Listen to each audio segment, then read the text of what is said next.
अनेकांची मनोगत झाली. आमचा कायम शब्द निघला पण मंत्री तो कायमच आहे, अशी एक भूमिका त्यांची होती. त्या व्यक्तीने आजपर्यंत वेळोवेळी वेगवेगळ्या ठिकाणी सांगितलं की तुम्ही लिहून दिलंय, ॲफिडेव्हिट दिलंय. कदाचित त्यांना ज्ञात नसावं. त्यांना एका विशिष्ट, मला वाटतं अण्णा तुमच्याकडे ट्युशनची गरज आहे. असो, हे बघा बाबा, मी कालही लाईव्ह केलं होतं. मोजून आपल्याकडे आता 3, 8, 11 11ची आपल्या काही कामाची नाही. 3, 8, 11ची याच्यामुळे कामाची नाहीये की शेवटच्या मंत्रिमंडळाच्या बैठकीत मुख्यमंत्री राजीनामा मंजूर करण्यासाठीचा देतो आणि आचारसंहिता लागतो. दुसरा विषय सांगतो परत. 4 तारखेला जर विषय झाला, हे बघा, आणि तो जर तत्वतः मंजुरीचा झाला तर संभाव्य. तत्वतः शब्द आठवतो मला 2014चा आठवतो ना. तत्वतः मंजुरी तत्वतः जर विषय झाला ताई साहेब, बरं काय त्रिकोणात ताई, तुम्हाला तुमच्याही माहिती, तुमचं ज्ञान माझ्यापेक्षा चांगलंच असेल मला खात्री आहे, परंतु ज्ञानात भर म्हणावी. शिक्षक समन्वय संघाचं म्हणणं आपल्याला त्यांच्यापर्यंत पोहोचायचे. तुम्ही तिकडे वर्षावर जाते असं कळतंय त्यांना घेऊन. तत्वतः मंजुरी जर भेटली तर 8 तारखेच्या मंत्रिमंडळाच्या बैठकीत काय होईल, विषय सविस्तर मांडायचे आदेश होतील. सविस्तर मांडलेल्या विषयाला पुढच्या कॅबिनेटमध्ये अप्रूव्हल घ्यावं लागतं, बरोबर आहे की नाही. पण 11 तारखेच्या कॅबिनेटला अप्रूव्हल मिळणार, विषय संपतो. आपल्यासोबत राहिले किती मंत्रिमंडळाची बैठका, फक्त 2. पहिली गर्दी झाली, चर्चा झाली होती, आपण शांत राहिलो, बरोबर आहे की नाही. सोमवारच्या मंत्रिमंडळाच्या बैठकीत होणार आहे असं सांगितलं, गर्दी झाली, चर्चा झाली. दुसरी मंत्रिमंडळाची बैठक झाली, काल आज झाली, त्याच्यानंतर शुक्रवारी होणार आहे असं सांगितलं. शुक्रवारी आपण शैक्षणिक संप पुकारला, बंद पुकारला, मोठ्या ताकदीने आपण आलात. सही झाली नाही असं अजिबात नाही, सही झाली आहे. अण्णाने दुसरा माईक घ्या, तो माईक घ्या.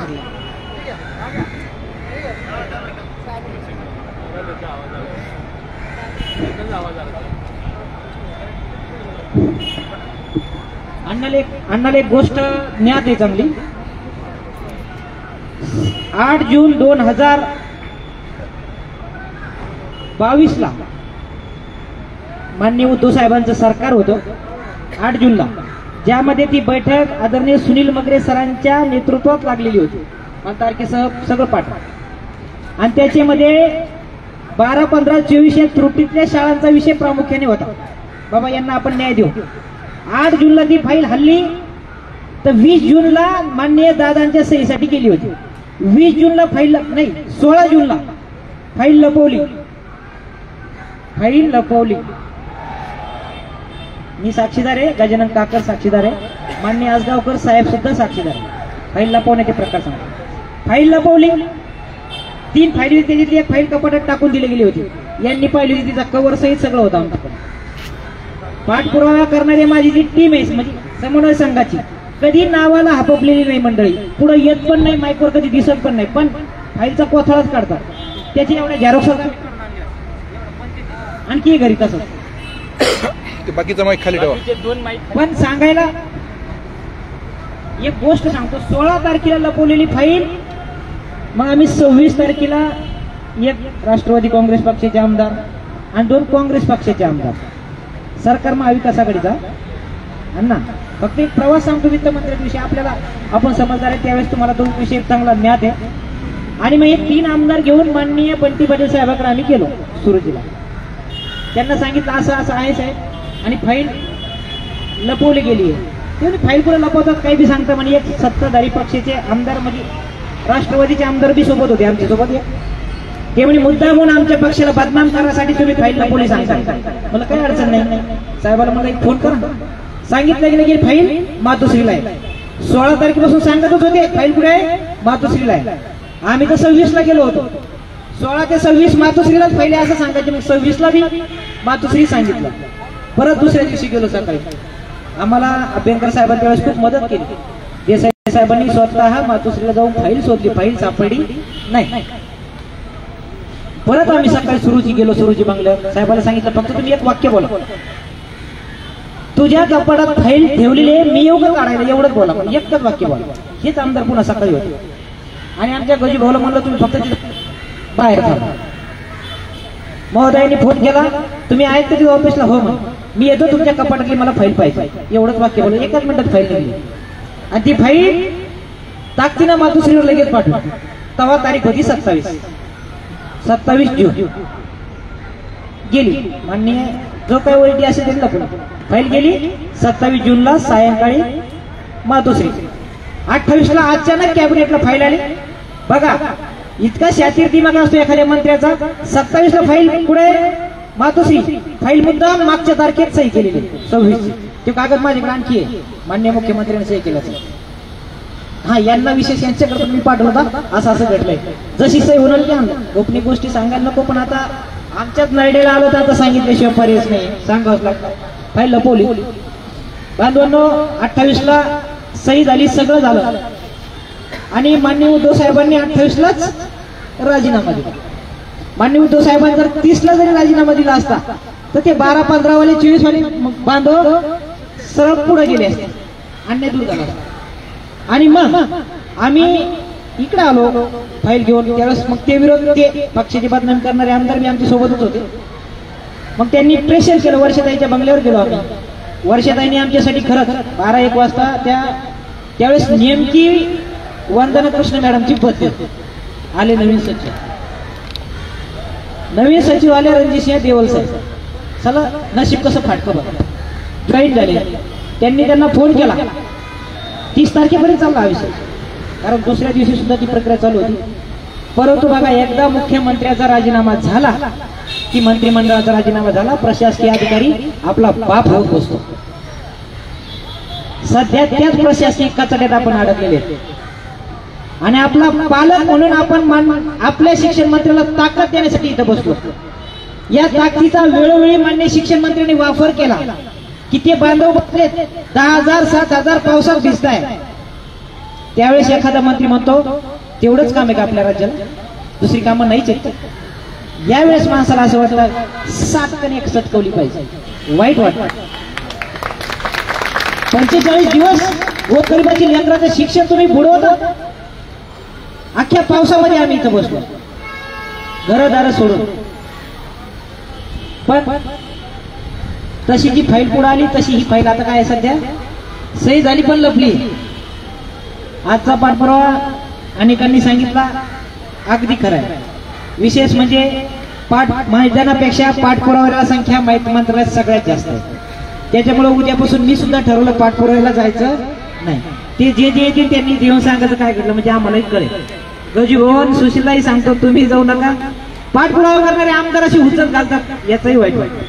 नका, आपल्यासाठी काम करताय ना कुणीतरी तळमळीनं. तर आता तुम्हाला आजची एक रुपयाचा सहज सांगतो. आपल्यासाठी माननीय शिक्षण मंत्री, माननीय मुख्यमंत्री महोदय अतिशय ताकदीनं या फाईलचा पाठपुरावा करत असताना आज जाणवलं. मागच्याही बैठकीमध्ये ते बोलले, त्या संदर्भाने आज विषय झाला नाही असा नाही, पण आपल्याला मूर्त स्वरूप पाहिजे. किमान त्याला या बैठकीत तत्वता मंजुरी मिळाली असती तर पुढच्या बैठकीमध्ये काय झालं असतं, अधिकृत विषय आला असता. आता तो अधिकृत येणं गरजेचं आहे. अधिकृत जर तो 8च्या बैठकीत आला तर काही फायदा आहे का? त्याच्यामुळे अधिकृतरित्या तो येण्यासाठी तुम्हाला सांगतो प्रक्रिया आता काय सुरू झाली. माननीय मुख्यमंत्री महोदयांनी संबंधित अर्थ विभागाचे माननीय सचिव काही माहिती आहे त्यांनी सांगितलं, पण त्यांना फोन केला. त्याची शहानिशा माननीय म्हात्रे सर, अभ्यंकर सर आणि माननीय दाराडे साहेब यांनी केली. आज रात्री ठीक 9 वाजता या संदर्भात 2 उपमुख्यमंत्री आणि 1 मुख्यमंत्री अशी यांची एक संयुक्तिक बैठक आहे. लक्षात घ्या, त्या फाईलवर बैठक आहे. ती फाईलच अशी आपल्या पालकांनी बनवली की तिच्यात पळवाटच नाही काही. बघा, कारण आपल्या शिक्षण मंत्र्याला एकच वाटतं की ह्या माझ्या शिक्षकाला मला पगार द्यायचा आहे, कुणाला वंचित ठेवायचं नाही. अशी बनवली की पळताच आहे ना कुठंच. एक पान कार्ड होतं तरी दुसरं त्याला तसंच सोडावं लागतं. हा एक प्रकार झाला. कारण ते कुठे कुठलंही सरकार येऊ दे त्याला पैसा द्यावा लागला. आपल्या त्या पालकाला जर आपण ताकद देण्यासाठी मोठ्या ताकदीनं मैदानात बसू तर आपले इतके दुर्दैवी प्राणी बी मला वाटतं कोणी नाही. किती दिवस राहिले? फक्त आठवडा राहिला.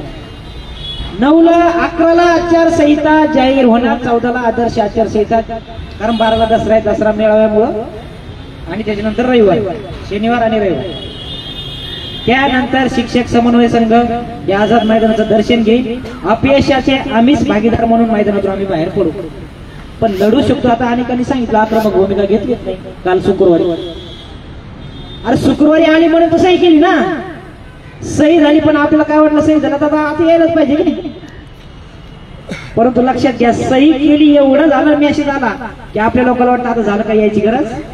आणि हीच थाप आपल्याला मारली गेली आणि आपण त्याची बळी पडलो, बांधव घरी थांबलो. घरी बसलेल्या बांधवांना विनंती आहे, एवढा आठवडा तुमच्या आयुष्यासाठी द्या. महत्वाच्या फक्त 2 बैठका आहेत. तत्वता वगैरे काहीच नाही, थेट विषयच आला पाहिजे. आणि तो विषय कसा आणायचा हे आजच्या होणाऱ्या या बैठकीमध्ये ठरणार आहे. तुम्ही भगिनी वर्षावर चाललाच आहात, तर तुम्हालाही विनंती आहे, त्यांना असं सांगा, तुम्ही पैसा सध्या देणारच नाहीये. कारण पैसा द्यायचं म्हणलं की अधिवेशन लागतं, टोकन करून टाकणार तुम्ही. टोकन द्यायला का स्पेशल शिक्षकासाठी अधिवेशन?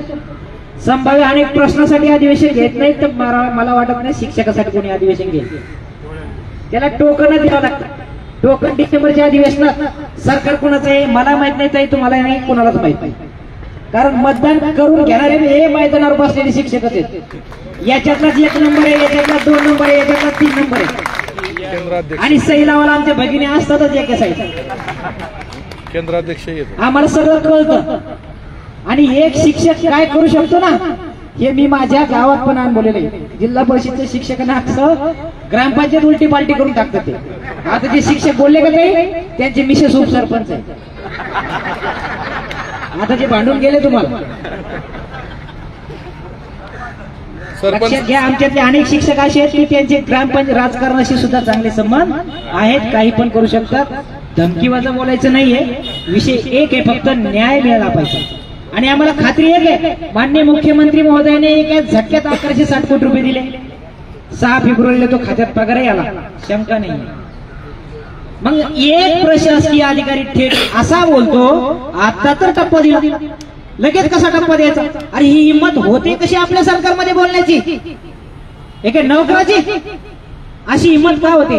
आणि आजच्या 9 तारखेला, आज 9 वाजता झालेल्या बैठकीत फाईल मध्ये काही काळ भेर झालं तर मग काय करायचं? 1 जून पासून तर मान्य केलं आणि बैठकीत बदललं तर मग काय करायचं? त्याला जबाबदार कोण आहे? शिक्षण मंत्री आहे का? त्या बिचाऱ्याने खूप चांगलं काम केलं. असा शिक्षण मंत्री इतिहासात होणे नाही, कधीच होणे नाही.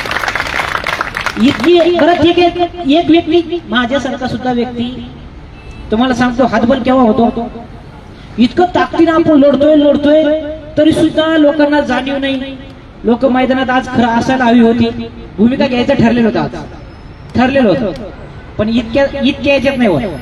भूमिका कशी घ्यावी लागते नेत्याला माहिती आहे, वर्षावर भानगडी होत असतात आणि ती करणार आहे. म्हणून घरी बसलेली विनंती आहे. आणि ताईसाहेब तुम्ही सुद्धा प्रशासकीय बैठकी होणार आहे 9 वाजता, त्यांना सांगा अधिकाऱ्याचं मत विचारत न घेता जे बसले त्यांना देऊन टाका, मोकळे व्हा. तुम्ही फक्त नाहीतरी कागद देणार आहेत. आता बिना पैशाचा तमाशा आहे की नाही हो? त्याच्यासाठी एवढी कडकड राहा, पैशाच पाहत नाही ते. येणार कधी सरकार आलं, कोणतं येणार माहिती आहे का? तुम्ही आता जर 3 महिन्याचा मागचा पगार करता 1 जून पासून, तर आम्ही लगे आतापासून प्रत्येक मतदारसंघात शिंदे साहेबांचा प्रचार, बरोबर आहे की फडणवीस साहेबांचा प्रचार, अर्थमंत्र्याचा तर पळू प्रचार, बरोबर आहे की म्हणजे सांगायचं तर हसेक मजाची नाही ताई. बसा तुम्ही बसा, नंतर उठा. अडचण अशी आहे, तुम्हाला बोलण्याचा उद्देश आमचा खरंच वाईट नाहीये, तुम्ही भावना पोहोच करा. सांगायचं तात्पर्य हे की आता जवळ आलेलं आहे आणि उद्या याच्यातला कुठल्याही एखाद्या शिक्षकाने जर मुख्यमंत्र्याच्या घरासमोर, शिक्षण मंत्र्याच्या घरासमोर जर आत्महत्या केली, आणि करण्याच्या मानसिकतेमध्ये 2-3 शिक्षक आहेत, त्यांना कालपासून आम्ही सांभाळतोय, लक्षात घ्या, गांभीर्य लक्षात घ्या. या गोष्टीचं गांभीर्य लक्षात घेत नसेल सरकार, तर ती गोष्ट मात्र खेचजनक आहे. 9 तारखेला काय होईल ते होईल बैठकीत 9 वाजता, परंतु येणाऱ्या मंत्रिमंडळाच्या बैठकीत ताकदीनं निर्णय घेणं गरजेचं आहे. तेव्हा कुठंतरी येणाऱ्या मंत्रिमंडळाच्या बैठकीत अप्रूव्हल मिळेल आणि तिथून पुढे 2 दिवसात शासन निर्णय निघेल. नाही तर मला असं वाटतं खूप भयंकर ती गोष्ट आहे. कुणी जीवाशी खेळू नकाच. परंतु ज्यावेळेस आम्हालाही वाटतं 46 दिवस इथं बसून जर याद बदलता येत असेल, आमच्यासारखा बी कदाचित निर्णय घेऊ शकतो ना. आपण न्याय द्यायला कुठेतरी कमी पडलो ही खंत आमच्या मनात यायला लागली आता. त्याच्यामुळे कुठलीही गोष्ट होऊ शकते. कुठलाही बांधव इथून गेल्यावर कुठंही जाऊ शकते. त्याला वाटलं रामटेकला चहा घ्यायला जायचं, चहा घ्यायला जाऊ शकतो. त्याला वाटलं देवगिरी किल्ला पाहायला जायचं, जाऊ शकतो. त्याला वाटलं लय पाऊस पडला वर्षावर, पाऊस पाहायला जाऊ शकतो. बरोबर का नाही? पण जाऊ शकतो. पण कधी जायचं हे ठरवून होईल. कधी जायचं हे ठरणार आहे. मला असं वाटतं ती वेळ येऊ देऊ नका. विनंती आहे तुम्ही साहेबांना सांगा. आणि घरी बसलेल्या बांधवांना विनंती आहे, आपलं मैदानात आपल्याला न्याय देणार आहे. नाही तर पुढच्या आठवड्यात कुणीही येण्याची गरज नाहीये. कारण त्यावेळेस अंधार पडलेला असेल. म्हणून अंधार पडलेला नसावा जाणवत असेल तर आता मैदानात या. अंधार फार झाला पण ती जपून ठेवा. म्हणून एवढंच बोलेल. पुढच्या कविता जामनिक सरांना छान येतात, मला ते नाही बोलायचं नाहीये. परंतु ताईसाहेब विनंती आहे, गरीब असवाने बांधवांना विनंती आहे की उद्याच्यापासून संख्या वाढणार आहे. आणि 2 ऑक्टोबर हा अतिशय महत्वाचा दिवस म्हणून सांगतो. पुन्हा सांगतो बांधवांनो, उद्या जास्त संख्या जमली की 2 ऑक्टोबर हा अतिशय निर्णायक दिवस असणार आहे. कारण मुंबईमध्ये शिक्षक किती आहे हे 2 ऑक्टोबरला शांतता रॅलीतून आम्ही दाखवून देणार आहे. 2 ऑक्टोबरला आझाद मैदानचे महात्मा गांधीच्या पुतळ्याला अभिवादन करण्यासाठी ही लोक जाणार आहेत. एकही वाहन आम्ही हलू देणार नाही. म्हणून घरी बसलेल्या बांधवांना विनंती, 2 तारखेला सुट्टी आहे. ताकदीनं जसे 1 दिवसाचा संप म्हणून आपण आला तशाच ताकदीनं 2 ऑक्टोबरला सकाळी 10 वाजता मैदानात एकत्र यायचंय. प्रशासनाला निवेदन देणार आहोत आम्ही. 2 ऑक्टोबरला शार्प 10:30 वाजता मैदानातून आपण हलू. सगळे पुतळ्यांना अभिवादन करत करत करत महात्मा गांधीजींना तिथं निवेदन सादर करू. तिथून परत शांततेने आपण इथे येऊ आणि याचा समारोप कसा करायचा हे आपण ठरवू. आणि त्या समारोपाच्या येण्याच्या प्रसंगात काही घडलं याला सुद्धा प्रशासन जबाबदार राहणार आहे. आणि त्याच्यानंतर दुसऱ्या दिवशी लगेच मंत्रिमंडळाची बैठक आहे. म्हणून 2 ऑक्टोबरच्या संधीचा सगळ्यांनी सोनं करायला पाहिजे. उद्यापासून ताकदीनं मैदानात आलं पाहिजे. 2 ऑक्टोबरला विनामूल्य शिक्षक काय हे आम्ही आता दाखवून देऊ. माझी नम्र विनंती, तुम्ही महोदयांना सांगा 2 ऑक्टोबर हा आमच्या हातचा राहणार नाहीये. आणि शिक्षक राज्यातून वेगवेगळ्या भागातून शिक्षक आता निघालेले. उद्या ताकदीनं मैदान एकाचगत भरणार आहे. आणि 2 ऑक्टोबर हा आमच्या आणि सरकारच्या आयुष्यातला कदाचित शेवटचा दिवस असू शकतो. हे नाही या ठिकाणी नम्र नमूद करतो. थांबतो. जय हिंद.